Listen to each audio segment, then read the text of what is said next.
اما بعد فاعوذ باللہ من الشیطان الرجیم بسم اللہ الرحمن الرحیم رضی اللہ عنہ و رضوا عنہ صدق اللہ العظیم ان اللہ و ملائکۃ یصلون علی النبی یا ایھا الذین آمنوا صلوا علیہ وسلموا تسلیما اللہم صل علی سیدنا مولانا محمد و علی آل سیدنا مولانا محمد و اصحاب سیدنا مولانا محمد و بارک وسلم وصلوا علیہ۔ میرے انتہائی واجب الاحترام رائے آپ کے مسافر عاشقان رسول، عاشقان اہل بیت، عاشقان صحابہ کرام رضوان اللہ علیہ اجمعین، جتنے بھی شرکائے محفل ہیں، سب کو میری طرف سے السلام علیکم۔ یہ مناسب نہیں ہے کہ یہ ٹائم اتنا کم ہے اور یہ سارے کا سارا جو شہدائے کربلا، امام الشہداء کے سارے صفات اور جتنے بھی معاملات ہیں وہ بیان کیا جا سکے، یہ تو ممکن ہی نہیں ہے۔ یہ تو اتنا لمبا یہ واقعہ ہے کہ اس میں تو اگر کئی برس بھی لگیں تو ان کی تعریف سے بندہ ناکام ہی لوٹے گا، تعریف سے کامیاب کبھی نہیں لوٹے گا۔ تو میں یہ عرض کرتا چلوں، تھوڑا تھوڑا بیان کروں گا سارے کے سارے معاملات میں، تاکہ ہمیں حقیقت شناس ہو جائے کہ اصل میں حقیقت ہے کیا ہے۔ تو یہ جو دارالخلافہ تھا پہلے مدینہ منورہ میں تھا۔ یہ جو میں نے آیت پڑھی ہے اس کے لیے کہ اللہ کی رضا کو انہوں نے مان لیا، رضی اللہ عنہ و رضوا عنہ، جو میری رضا کو جس نے مان لیا میں نے ان کی رضا کو مان لیا۔ اس سے کیا پتہ چلا، یزید نے تو دنیا کی کامیابی لے تو اللہ کو ناراض کر دیا، مگر حضرت امام حسین رضی اللہ تعالیٰ نے اپنا سر دے کر کنبہ دے کر خدا کو راضی کر لیا۔ اس کا نام ہے رضی اللہ عنہ و رضوا عنہ۔ ایسی ہے کہ اس کے بعد یہ عرض کرتا ہے چلوں کہ حضرت عثمان غنی ذوالنورین کے دور میں یہ مدینہ منورہ یہ دارالخلافہ تھا اسلام کا، مسلمانوں کا دارالخلافہ، جہاں حضرت عثمان غنی ذوالنورین رضی اللہ تعالیٰ عنہ کو بے دردی سے 40 دن کے بھوکے پیاسے ان کے گھر پہ پہرا لگا دیا تھا کہ ان کے گھر میں کوئی نہ پانی لے کر جائے نہ کھانا لے کر جائے، ایک کمرے میں بند رہے۔ وہ عثمان جس کی یہ مسجد نبوی کی زمین خرید کر وقف کی آقا حضور کی مسجد کے لیے، وہ عثمان پھر ان کو ایسے ان کے آگے پیرا لگا دیا کہ نہ پانی پی سکے نہ کھانا کھا سکے، جو بھی جاتا اس کے کھانے چھین لیا جاتا اور گرا دیا جاتا۔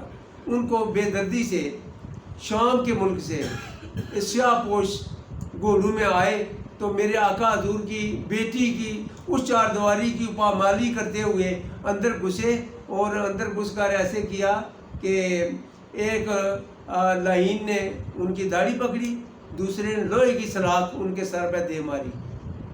کیونکہ میں یہ چاہ رہا ہوں کہ یہ واقعہ اصل حقیقت سے جڑا ملا ہو، یہ ہوا کیسے ہے، یہ کیسے ہو گیا، اس کی سازش کب تھی، اس کا آگے انجام کب ہوا ہے۔ موضوع تو بڑا لمبا مگر میں مختصر سے کرتا چلوں گا۔ میں حضرت عثمان غنی ذوالنورین داماد رسول صحابی رسول ذوالنورین، نبی کی بیٹی کا گھر پامال کرتے ہوئے، پھر اس کے بعد جب انہوں نے یوم شہادت نوش فرما لیا تو 10 خنجر ان کے سینے پہ داغے گئے۔ ان کی شہادت کے بعد پھر حضرت علی رضی اللہ تعالیٰ نے اپنا دارالخلافہ اس لیے کوفہ میں لے گئے۔ یہ مولوی سے پوچھیں تو شاید ان کو نہ یہ پتا ہو کہ وہ کیا، ان کو تو ایک ہی بات ہے کہ ہم نے ختم کیسے پڑھنا ہے تو کیا کرنا ہے، تو کوفہ میں لے گئے۔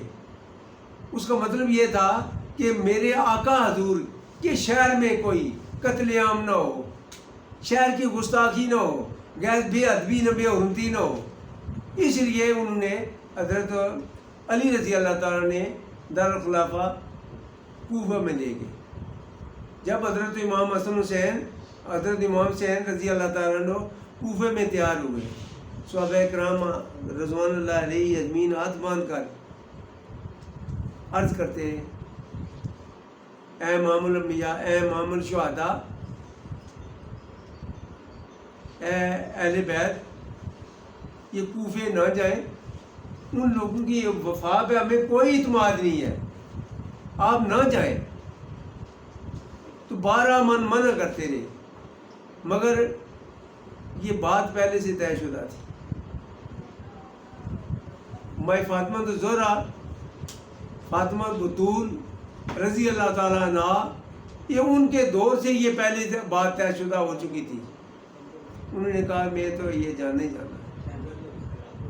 جب چلے گئے تو وہاں جا کر میدان کربلا میں جب پہنچے تو وہاں قدم رک گئے.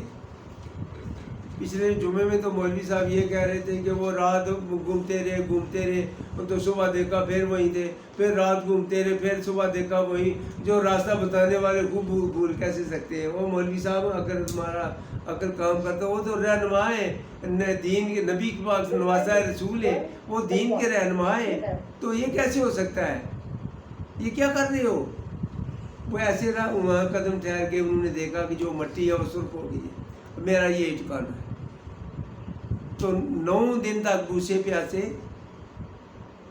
دریا میں، نہر میں پہرا لگا دیا، اہل بیت میں سے کوئی پانی نہ پی لے. یہ دیکھیں، جو شہادت ایک الگ بات ہے، جو ظلم ہے وہ یہ ہے، انتہا کی ظلم، جس کی تاریخ باب آدم علیہ السلام سے لے کر آج تک اس تاریخ، کوئی تاریخ ہے نہیں ہے جو اتنا ظلم ہوا ہو. معصوم بچوں کو، علی اصغر علیہ السلام بھی کہتے ہیں تو کوئی عرض نہیں ہے، ان کو پیش کیا کہ معصوم بچہ 6 ماہ کا یہ پیاس میں بلک رہا ہے. اگر اے ظالمو، ان کو اگر ایک گھونٹ پیاسا پانی کا دے دیں تو آگے سے تیر لگایا تو علق سے پار ہو گیا. دیکھیں ہوا کیا. پھر وہ ایک لاش نہیں، 72 لاشیں امام حسین رضی اللہ تعالیٰ نے اٹھائی، جگہ بعد دیگرے اپنی اولاد کی وہ لاشیں اٹھا کر کیمپو میں رکھا، اپنی جگہ پہ رکھا. بے یارو، بے کفن، بے گور لاشیں میدان کربلا میں اس تک گرم سخت یعنی اس ریت میں پڑی رہی. اس کے بعد ایسے ہوا کہ حضرت امام حسین رضی اللہ تعالیٰ عنہ کا سر مبارک لے کر تو پاک دامنوں کا، پاک دامنہ جو مائیاں تھیں ان کو لے کر دمشق کے راستے میں، شام کا درخلاوا تھا، اس کے راستے میں یزید کے دربار میں پیش کرنا تھا. جب دمشق کے، شام کے ملک کے شام سے دمشق کے راستے میں جب گزرنے لگے تو یہ شور و گل تھا کہ یہ باغیوں کو جو ہے یہ حراست میں لے کر یزید کی دربار میں پیش کیا جائے گا. تو سارے لوگوں کو یہ نہیں پتا تھا یہ اہل بیت کی لاشیں جا رہی ہیں، اہل بیت کی یہ قیدی جا رہے ہیں. تو سارے کے سارے مکانوں چھتوں پہ دیکھ رہے تھے کہ یہ باغی جا رہے ہیں. کون؟ جو اللہ کے رسول صلی اللہ علیہ وسلم کی گود میں کھیلنے والے، کندو میں کھیلنے والے، فاطمہ الزہرا کے فرزند، ان کو قیدی بنا کر تو باغی قرار دے کر وہاں سے گزر رہے تھے. جب ایک مائی جن کا نام فضہ تھا، وہ ابش کی رہنے والی ابشن تھی. یہ امشی تو لے کے ہمارے جو ہم نے خریدنا تھا وہ تو ابش والے لے کے لوٹ کر. حضرت بلال نے بھی تو مائی فضہ نے بھی ایسے ہی کیا، وہ مظاہرہ کیا جو ہمارے کسی اور کے نصیب نہیں ہوا. تو ایسے جب گزر رہے سب لوگ چھتوں پہ چڑھے ہوئے دیکھ رہے تھے کہ باغیوں کو دیکھنے کے لیے آئے ہیں. تو جب مائی فضہ نے دیکھا، نیچے اتری تو انہوں نے کہا کہ یہ کون باغی ہیں؟ انہوں نے کہا کہ یزید کی حکومت کے باغی ہیں، تو ان کو یزید کی دربار میں پیش کیا جائے گا. تو مائی فضہ نے ایسے کیا، جو سر ننگی وہ میاں تھی ان کو کپڑے دیے، ان کی سر ان پہ دوپٹے دیے، چادریں دی. جو پیاسے تھے ان کو پانی دیا، جو بھوکے تھے ان کو کھانا دیا. تو حضرت زینب رضی اللہ تعالیٰ نے پوچھا، اے مائی تو کس غرض سے ہماری خدمت کر رہی ہے؟ کہا کہ میں جب مدینے میں تھی، میں فاطمہ الزہرا رضی اللہ تعالیٰ کی غلامہ تھی. جب وہاں سے میں فارغ ہوئی تو مجھے اپنی آقا نے، میری جو مالکہ تھی فاطمہ الزہرا رضی اللہ تعالیٰ عنہ، انہوں نے مجھے حکم دیا تھا جب آپ کو قیدی کہیں نظر آئیں تو ان کے ساتھ اچھا سلوک کرنا. اس سے پتہ چلا مائی صاحبہ کو پہلے ہی پتا تھا، فاطمہ زہرا رضی اللہ تعالیٰ کو پہلے ہی صحیح پتا تھا کہ میری اولاد قیدی ہو کر اس راستے سے گزرے گی۔ جب ایسے ہوا تو مائی فضا ان کو سب کو پانی پلایا، سب کی دیکھ بھال کی۔ تو زینب رضی اللہ تعالیٰ نے پوچھا کہ آپ نے یہ کیا سمجھ کر دیا؟ انہوں نے کہا مجھے مال کا، فاطمہ زہرا رضی اللہ تعالیٰ نے آخری بار جب میں جدائی ہو رہی تھی، ننھے منھے 2 بچے تھے، شہزادے تھے، حسن حسین، تو زینب تھی، میں اس وقت انہوں نے یہ حکم دیا تھا جب قیدی آئے ان کے اساتذہ اچھا یہ سمجھ کر کہتی تھی۔ انہوں نے کہا کہ حضرت زینب رضی اللہ تعالیٰ نے ارشاد فرمایا کہ مائی فضا تو بتا تمہاری کو مراد کہ تیرے لیے کیا دعا کروں؟ تو مائی فضا نے کہا ایک دعا کریں کہ وہ جو میرے ننھے منھے میرے شہزادے میری گود میں کھیلا کرتے تھے، وہ زینب جو میرے گود میں کھیلا کرتی تھی، اگر وہ مجھے مل جائے، زندگی میں ملاقات ہو جائے تو میرے لیے میری یہ ایک دعا ہے۔ حضرت زینب رضی اللہ تعالیٰ نے ارشاد فرمایا آپ کی دعا قبول ہو گئی ہے۔ آپ وہ کیسے؟ انہوں نے کہا میں زینب ہوں، یہ امام حسین کا سر، یہ حضرت امام حسین رضی اللہ تعالیٰ کا سر ہے، یہ ہم وہ اہل بیت کے وہ باغی ہے، وہ جا رہے ہیں یزید کی قید میں، اس کے دربار میں پیش کیا جا رہا ہے۔ دیکھیں اسلام میں ہے کیا تھا؟ ہاں تو یہ کہتے ہیں کہ یہ ہر کربلا کے بعد یہ اسلام زندہ ہوتا ہے۔ اگر مجھ سے پوچھیں تو اسلام کے چہرے پہ بدنما بدترین داغ، ہم تو منہ دکھانے کے قابل نہیں ہیں کہ ہم نے اپنے امامزادوں کے ساتھ کیا کیا، جو نبی کی گود میں کھیلنے والے ان کے ساتھ ہم نے کیا کیا۔ یہ کون تھے؟ کافر تھے، یہ مسلمان کلوانے والے صحابی رسول کے بیٹا، یہ وہ خبیث تھا، وہ ظالم تھا۔ تو یہ ایسے ہوا تو ساتھ ساتھ مائی فضا چل پڑی، یزید کے دربار پہ پہنچی تو یزید نے آگے بڑے متکبرانہ انداز سے خوشی کا اظہار بھی کیا تو دف بجائی بھی۔ اس کے بعد کہا کہ دیکھیں آپ اپنی انجام کو پہنچے کہ جو اہل بیت کے شان کے خلاف باتیں تھی وہ جب یزید نے کہی تو مائی فضا کھڑی ہوئی تو کہا کہ اے لعین، اے ظالم، یہ اہل بیت کے ساتھ یہ گستاخی کی بات کر رہا ہے۔ تو یزید نے کہا کہ یہ کون ہے میرے دربار کی توہین کرنے والی؟ سپاہیوں اپنے فوجیوں کو اشارہ کیا کہ یہ کون جو میرے دربار میں گستاخی کر رہی ہے۔ تو جب ایسے ہوا کہ انہوں نے میانے سے تلوار نکالنے کی کوشش کی تو مائی فضا کے علاقے کے لوگ، وہ جو حبش کے رہنے والے تھے، حبشی سپاہی، انہوں نے اپنی تلواریں نکال لی۔ انہوں نے کہا اگر مائی صاحب ہماری مائی ہے، ہمارے علاقے کی، اگر اس کی کسی نے توہین کی تو ہم ان کا سر کاٹنے سے کبھی دریغ نہیں کریں گے۔ کہاں کہا؟ یزید کے دربار میں کھڑی ہو کر مائی نے ایک جرأت مندانہ، دلیرانہ، ایماندارانہ مظاہرہ کیا۔ میں دعا کرتا ہوں مائی فضا کے قدموں کی صدقہ میں معاف فرما دے، یا اللہ اس مائی اس محبت کا صدقہ ہمیں معاف فرما دے۔ جب ایسے ہوا تو سب نے تلواریں نکالی، اگر مائی کی کسی نے توہین کی تو ہماری تلواریں ان سب لوگوں کی گردنیں کاٹ دیں گی۔ مائی فاطمہ، اب مائی زینب رضی اللہ تعالیٰ نے اپنے نانا جی مدینے کی طرف منہ کرتے ہوئے آواز دیا ہے نانا، آپ کی بیٹی کے لیے کسی نے تلوار نہیں نکالی، کوئی کھڑا نہیں ہوگا اس میدان میں۔ ایک فضا مائی حبش کی رہنے والی ایک بوڑھی، اس کے لیے سینکڑوں تلواریں نکلی ہیں، آپ کی بیٹی کے لیے کسی نے کچھ نہیں کیا۔ یہ دیکھیں تھوڑا سا یہ جو آپ کر رہے ہیں، افسوس سے یہ کہنا پڑتا ہے جو کام یزید نے کیا ہے وہ کرتے ہوئے آپ خون ریزی کرنا، خون مارنا، یہ تو یزید نے کیا تھا۔ ہم محبت رسول کا دعویٰ رکھنے والے، اہل بیت سے محبت کا دعوے دار رکھنے والے وہی کام ہم کر رہے ہیں، جو اس نے دف بچائی تھی وہ ہم بھی کر رہے ہیں۔ ہم بات کیا بنی کہ ان معصوم کی شادی کر رہے ہیں۔ بھائی شادی شہید کی شادی تو اس جگہ پہ تو نہیں ہوگی، وہ تو انہوں کے ساتھ ہوگی۔ دین کو کیوں تروڑ مروڑ کر بیان کر رہے ہو؟ اس کی حقیقت کو کیوں نہیں واضح کر رہے؟ وہ حقیقت کیا تھی، اس میں بات اصل میں کیا تھی؟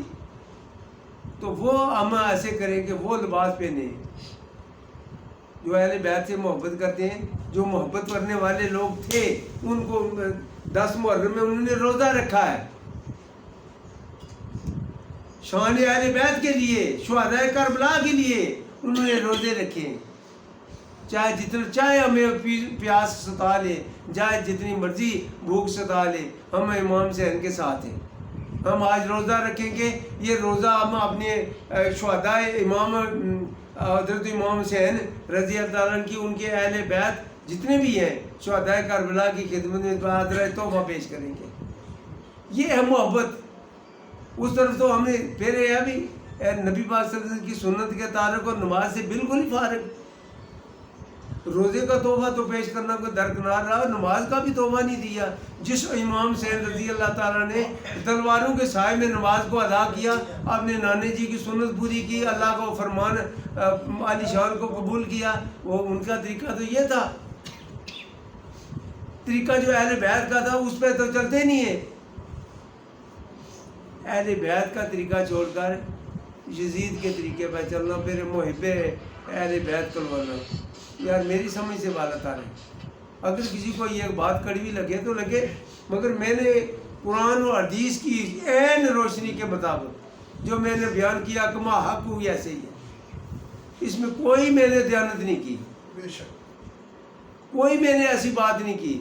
تو یہ وہ امام سے جو میرے آقا حضور کی گود میں بیٹھا کرتے تھے، کندھوں پہ سواری کرتے تھے۔ آج جو خطبہ ہے ہمارا جمعے کا خطبہ، وہ پوچھے ان مولوی صاحب سے، یہ بیٹھتے کیوں؟ تھک جاتے ہو بھائی خطبہ دیتے دیتے؟ وہ تھک جاتے ہو آپ کیوں بیٹھتے ہو بھائی؟ کہ حضرت امام حسین بچپن میں اپنے نانا جی کی گود کی طلب میں تشریف فرما تھے، لڑکھڑاتے ہوئے چل رہے تھے، تو میرے آقا حضور نے ان کو اٹھایا اور اپنی گود میں بٹھا لیا۔ تو وہ جو وقفہ تھا وہ وقفہ ادا کر رہے ہیں۔ یہ جو خطبے میں ہم وقفہ کرتے ہیں، یہ حضرت امام حسین رضی اللہ تعالیٰ کی محبت کا اظہار اور نبی پاک صلی اللہ علیہ وسلم نے کیا، یہ وہ ہے۔ سرے سے پتہ ہی نہیں ہے دین کا۔ چمن جو ہے صورتیں یاد کر لی ختم شریف کے لیے، تو یہ نہیں پتا کہ ہم جو ختم کھا رہے ہیں چرسی کے گھر سے کھا رہے ہیں، راشی کے سودخار سے گھر کھا رہے ہیں۔ آگے شریف لکھنے سے حلال ہو گیا، ختم شریف لکھا تو حلال ہو گیا۔ اگر کتے پہ تکبیر چلنے سے حلال ہو جاتا ہے نا تو پھر لینے کی ضرورت ہی نہ پڑتی۔ ایسے نہیں ہوا کرتا۔ جو نبی کا طریقہ، نبی پاک صلی اللہ علیہ وسلم کے طریقے پر ہمارے میاں صاحب سے پوچھتے ہیں، آپ نے فرمایا رستہ چھوڑ نبی دا جڑے ایویں آپ گتے، یعنی انہیں کوئی فائدہ نہیں۔ عشقوں بعد محمد بخشا، کیا آدم کیا کتے۔ اگر محبت رسول نہیں ہے، عشق کسے کہتے ہیں؟ جو محبت، اتنی محبت کی جو انتہا ہے، جس میں جان بھی دے دے، اسے عشق کہتے ہیں۔ ہے جی یہ عاشق لوگ ہیں جی، عاشق تو دیوانہ ہوتا ہے، یہ ہوتا ہے۔ بات دیوانہ نہ ہو تو پھر جان بچائے سر تو نہ دے۔ انہوں نے سر دیا ہے، اللہ کی رضا حاصل کر لی، اس نے دنیا حاصل کر لی تو لعنت لے لی۔ یزید نے دنیا کی کامیابی حاصل کی اور لعنت لے لی، تو حضرت امام حسین نے سر دے کر اپنے کنبے کو قربان کرتے ہوئے اللہ کی رضا حاصل کر لی۔ تو آج تک نام زندہ تو ان کا ہونا چاہیے جو کامیابی جس نے لی ہے، مگر اس کو لعنت پڑ رہی ہے، بار بار لعنت پڑتی رہے گی، قیامت بھی لعنت ہی پڑے گی۔ تو میں حضرت علی رضی اللہ عنہ کا ایک واقعہ عرض کرتا چلوں ساتھ ہی۔ ایک دفعہ حضرت عمر فاروق رضی اللہ تعالیٰ یہ کہتے ہیں صحابہ کرام تو ان سے یہ کوئی ایسی بات نہیں ہے، دیکھیں ان کا آپس میں کیسا رشتہ تھا. حضرت عمر فاروق بڑے پریشان حال بیٹھے تھے. اتنے میں حضرت علی رضی اللہ تعالیٰ عنہ ارشاد فرما آئے.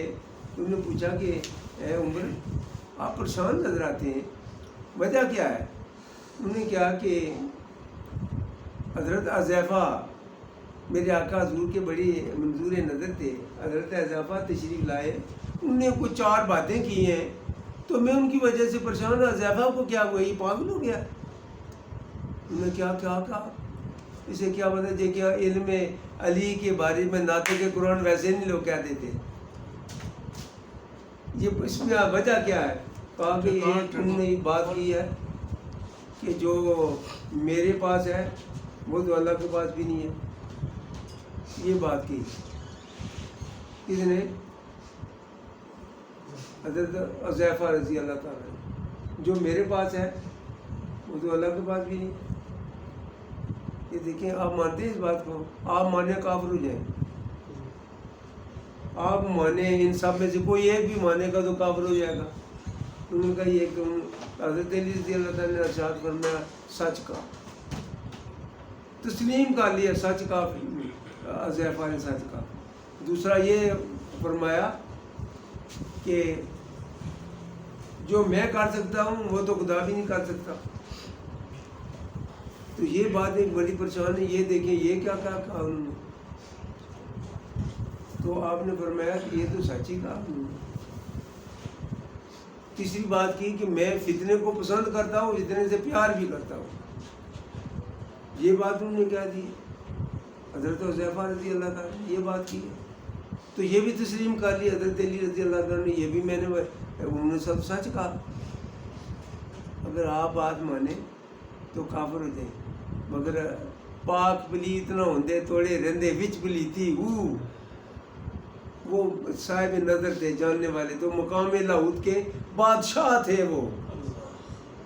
انہوں نے اس کی وضاحت کیا کی کہ میں فتنے کو پسند کرتا ہوں, تو فتنے کو پسند بھی کرتا ہوں, فتنے سے پیار بھی کرتا ہوں. انہوں نے کہا یہ کیسے کہا دیا آپ نے, اس کی کیا بات؟ انہوں نے کیا, اللہ تبارک تعالیٰ نے کہا مال اور اولاد تمہارے لیے فتنہ. تو اولاد سے ہم پیار بھی کرتے ہیں, تو یہ اولاد کو پسند بھی کرتے ہیں, اولاد سے اولاد مانگتے بھی ہیں اللہ سے. بات ٹھیک ہوئی, سمجھ آئی بات کی کہ اولاد مال اور اولاد تمہارے لیے فتنہ ہے. تو اولاد سے ہم پیار بھی کرتے ہیں, تو اولاد مانگتے بھی ہیں اللہ سے. پیار کرتے ہیں یا نہیں کرتے؟ یہ تو حضرت علی رضی اللہ نے سچ کہا, حضرت حذیفہ نے تو سچ کہا. اچھا تو یہ بات کیسے کہہ دی جو میرے پاس ہے وہ تو خدا کے پاس بھی نہیں ہے؟ انہوں نے کہا یار یہ بھی بات بتا دیں. ہاں جی, یہ کیا بات ہوئی جو اللہ کے پاس نہیں ہے تو ان کے پاس ہے, وہ کیسے آ گئی؟ انہوں نے کہا میری بیوی اور بچے, اللہ کی تو بیوی تو بچے نہیں ہیں. اللہ تو اس بات سے پاک ہے, اللہ اس بات سے پاک ہے. میرے تو بیوی بچے ہیں تو اللہ کے بیوی بچے تو نہیں ہیں. اچھا یہ کیسی بات ہے کہ جو میں کر سکتا ہوں وہ اللہ نہیں کر سکتا؟ انہوں نے کہا میں تو اللہ سے بھیک مانگتا ہوں, اللہ تو مجھے بھیک مانگنے والا نہیں ہے. ہم دعا کر سکتے ہیں, اللہ تو کسی کے آگے دعا نہیں کرے گا. یہاں بھی جاہل مرید میرے بازے تھے, آپ کی دعا اور اللہ کی دعا چاہیے. اور یار یہ بات کہنے سے اللہ مانگنے والا نہیں ہے, دعا مانگنے والا ہے. ہم مانگنے والے ہیں, وہ دینے والا ہے. یہ کہیں کہ اللہ نہیں دعا چاہیے, دعا تو مانگنے والے کو کہتے ہیں. یہ جو دعا ہے, دعا پکارنے کو کہتے ہیں, کسی دوسرے سے مانگنا. یہ اللہ کی شان کے ہی خلاف ہے. تو ہم دعا کرنے والے ہیں, دعا اللہ تو دعا نہیں کرنے والا. جو ہم کر سکتے ہیں وہ اللہ تو نہیں کرے گا. یہ بات ہی اس کی تشریح. یہ میں سلام کرتا ہوں حضرت علی رضی اللہ عنہ اس شان اور علم کے لیے کو جنہوں نے یہ ساری معرفت کے اصول, گرامر کے اصول, صرف و نحو کے اصول یہ انہوں نے سکھائے. تو آج ہم اب اس دین پہ کھڑے. اہل بیت کی محبت کریں, وہ محبت کریں جو قرآن اور حدیث کی عین روشنی میں ہو. پھر دیکھ لینا, میں ایمان کی پوری قوت سے کہہ رہا ہوں, دوزخ میں جانا درکنار رہا. آپ کا سایہ بھی نہیں جائے گا دوزخ میں, سایہ بھی نہیں جائے گا. مگر تھوڑا سا اس میں محنت لگتی ہے, ذکر الہی سے اپنا دل آباد رکھیں، پیارے نبی پہ درود شریف پڑھتے رہیں، اہل بیت کی سچی محبت کریں، نعرے نہ لگائیں. یا زندگی خدا کہہ رہا کہ یہ جو میرے نام پہ شہید ہوئے ہیں ان کو مت مردہ کہو. ہم یار یہ کہہ رہے ہیں، وہ پتہ نہیں وہ مر تو وہ یزید گیا ہے جس کا نام ڈوب گیا. تو امدادوں کو کہہ رہے ہیں جن کے بارے میں اللہ نے منع کیا کہ یہ تو شہید زندہ ہے اور زندہ رہیں گے اور ان کو میں رزق دیتا ہوں. تو شہدائے کربلا کے بارے میں بھی بات کر رہے ہیں. اور مولوی صاحب اگر آپ کو پتہ ہو کہ امام حسین یہ اہل بیت کی شان کیا ہے، تو آج میں کیا کرنے لگا ہوں کہ مفتی صاحب بھی موجود ہیں. بدلہ لینا اچھی بات ہے کہ معاف کرنا اچھی بات ہے؟ معاف کرنا اچھی بات ہے. آج میں پیچھے جا رہا ہوں. آج میں یہ کہہ رہا ہوں، اے میرے خالق کائنات، اے رحمان رحیم، آج میں تجھ سے مطالبہ کرتا ہوں، میں اپنے امام حسین رضی اللہ عنہ ان شہداء کا خون کے ایک ایک قطرے کا مجھے بدلہ دے دے. آج یا اللہ میں اس بدلہ لینے مانگا ہوں، تیری اس بارگاہ میں بدلہ لوں گا. آج یا اللہ مجھے بدلہ دے دے. بدلہ کیا دے؟ میرے آقا حضور کی ساری امت کو معاف فرما دے. میرے آقا حضور کی ساری امت کو معاف فرما دے. اے اللہ میرے شہداء کی اس خون کے ایک ایک قطرے کے صدقے بدلے میں میرے آقا حضور کی ساری امت کو معاف فرما دے. جو غیر مسلم ہیں ان کو بھی اسلام میں داخل فرما دے تاکہ کفر کا جھگڑا ہی ختم ہو جائے. یا اللہ میں یہ مانگ رہا ہوں، آج مطالبہ کر رہا ہوں یا اللہ تجھ سے، اپنے امام زادوں کی اس خون کے ایک ایک قطرے کا بدلے کا مطالبہ کر رہا ہوں. یا اللہ مجھے معاف فرما دے. یا اللہ ان کے خون کے صدقہ میں معاف فرما دے. یہ محبت رکھیں دل میں اہل بیت کی، کہ جو چاہے کچھ بننے سے، نعرے لگانے سے کچھ نہیں بنے گا جب اندر سے ہمیں پاک نہ ہوگے. قد افلح من تزکا، تحقیق فلاح بھائی شخص نے جس نے اپنے من کو پاک کر لیا. من ہی گندا ہے، ہزاروں خواہشات ہمارے اندر چھپائے بیٹھے ہیں. تیار پہ اللہ کے محبت کے دعوے دار بنتے ہو، پھر اولیاء اللہ بننا کا نام لیتے ہو. آخر دعوانا الحمدللہ.